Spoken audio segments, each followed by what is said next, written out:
জেহেলের নাম শুনেছেন।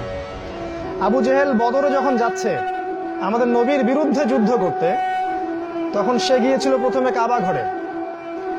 কাবা ঘরে গিয়ে বলেছিল আল্লাহুম্মা ইন কুনতা তা'লাম, আল্লাহর কাছে দোয়া করছিল, হে আল্লাহ আপনি যদি জানেন যে আন্না মুহাম্মাদান আলাল হক, যে মুহাম্মাদই হকের উপরে আছে, ফানসুরহু, তাহলে তাকেই সাহায্য করেন।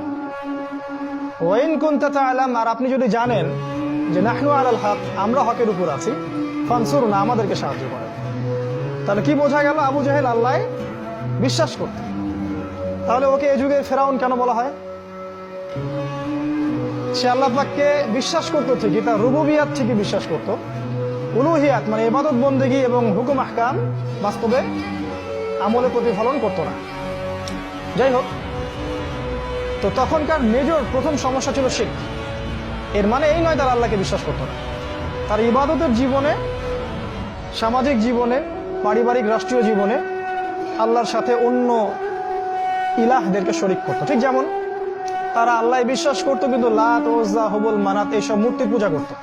তারা বলতো মা না'বুদুহুম লিয়ুকাররিবুনা ইলাল্লাহি যুলফা, আমরা শুধু এই কারণেই এদের ইবাদত করি যে এরা আমাদেরকে আল্লাহ পর্যন্ত পৌঁছে দিবে। এখনো কিন্তু কিছু মানুষ মৃত মানুষের ইবাদত করে না? কবর সহ অনেক মানুষের কাছে আপনারা সাহায্য চাই না আমরা?